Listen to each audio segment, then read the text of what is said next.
ದಿವಸ ನಾವು ನಮ್ಮ ಬಳ್ಳಾರಿ ಕಾಂಗ್ರೆಸ್ನ ಪ್ರಚಾರ ಸಮಿತಿ ಹಾಗೂ ಇಲ್ಲಿನ ಡಿಸಿಸಿ ಕಾಂಗ್ರೆಸ್ ಸಮಿತಿಯ ವತಿಯಿಂದ ಇವತ್ತಿನ ದಿವಸ ನಾವು ಈ ಒಂದು ಪ್ರತಿಭಟನಾ ಪಂಜಿನ ಮೆರವಣಿಗೆ ಪ್ರತಿಭಟನೆಯನ್ನ ನಾವು ಕೈಗೊಂಡಿದ್ದೇವೆ. ನಮ್ಮ ಮಾನ್ಯ ಅಧ್ಯಕ್ಷರಾದ ಅಲ್ಲಂ ಪ್ರಶಾಂತ್ ರವರಿದ್ದಾರೆ, ಹಾಗೆ ನಮ್ಮ ರಮಂಜನ್ ಮೂಡ ಅಧ್ಯಕ್ಷರಿದ್ದಾರೆ, ಹಾಗೆ ನಮ್ಮ ಮೊಂಡಂಗಿ ನಾಗರಾಜ್ ಸರ್ ಇದ್ದಾರೆ ಅಧ್ಯಕ್ಷರು, ನಮ್ಮ ಪ್ರಚಾರ ಸಮಿತಿ ಬಳ್ಳಾರಿ ರೂರಲ್ಲು, ಹಾಗೆ ನಮ್ಮ ಈರನ್ಗೌಡ ಈ ನಗರ ಪ್ರದೇಶದ ನಮ್ಮ ಪ್ರಚಾರ ಸಮಿತಿಯ ಬಳ್ಳಾರಿ ಅಧ್ಯಕ್ಷರಿದ್ದಾರೆ. ಇವತ್ತಿನ ದಿವಸ ತಮ್ಗೆಲ್ಲ ಗೊತ್ತಿದೆ, ನಮ್ಮ ಮಾನ್ಯ ಪ್ರಧಾನಿಗಳು ಬಹಳ ಮೌನವನ್ನು ವಹಿಸಿದ್ದಾರೆ. ಯಾಕಂದ್ರೆ ಅವರು ಚಿಕ್ಕ ಪುಟ್ಟ ವಿಷಯಕ್ಕೂ ಕೂಡ ಮಾತಾಡ್ತಾರೆ. ಯಾವುದೋ ನಮ್ಮ ಕರ್ನಾಟಕದಿಂದ ಸ್ಕೂಲ್ ಮಕ್ಕಳು ಓದು ಕೂಡ ಮಾತಾಡ್ತಾರೆ. ಆದ್ರೆ ಇವತ್ತಿನ ದಿವಸ ಶ್ರೀರಾಮ, ತಮ್ಗೆಲ್ಲ ಗೊತ್ತಿದೆ, ಶ್ರೀರಾಮ ನಮ್ಮ ಈ ದೇಶದ ತುಂಬಾ ಒಂದು ನಂಬಿಕೆ, ಒಂದು ಅಸ್ಮಿತೆ. ಶ್ರೀರಾಮ ಅಂದ್ರೆ ಅಷ್ಟು ಎಲ್ಲಾ ಹಿಂದೂಗಳು ಹಾಗೂ ಎಲ್ಲಾರ್ಗೂ ಒಂದು ನಮ್ಗೆ ಒಳ್ಳೆಯ ಒಂದು ಭಾವನೆ ಇದೆ. ಅವರನ್ನ ನಾವೆಲ್ಲ ಗೌರವಿಸ್ತೇವೆ. ನಮ್ಮ ಕಾಂಗ್ರೆಸ್ ಪಕ್ಷ ಕೂಡ ನಮಗೆ ರಾಮನ ಬಗ್ಗೆ ಬಹಳಷ್ಟು ನಮಗೆ ಗೌರವ ಇದೆ, ಅಭಿಮಾನ ಇದೆ.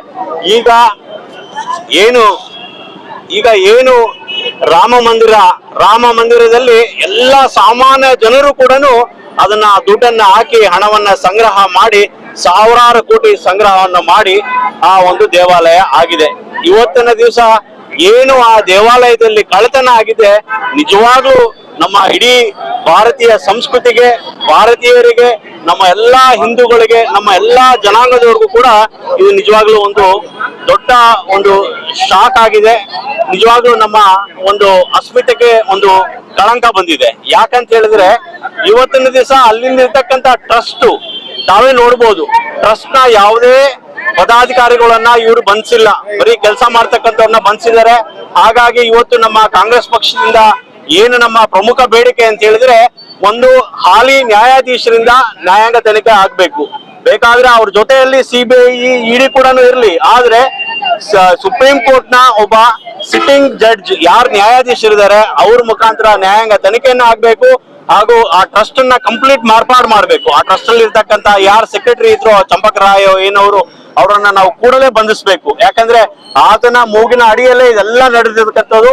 ಅದನ್ನ ಮುಚ್ಚಿಡ್ಲಿಕ್ಕೆ ಮೋದಿ ಅವರು ಇದ್ ಮಾಡ್ತಿದ್ದಾರೆ. ಇವತ್ತು ರಾಮ ಮಂದಿರದ ಟ್ರಸ್ಟ್ ಅನ್ನ ರಚನೆ ಮಾಡಿರ್ತಕ್ಕಂಥದ್ದೇ ಮೋದಿ ಅವರು ಕೂಡ ಇದರಲ್ಲಿ ಜವಾಬ್ದಾರಿ ಇದ್ದಾರೆ.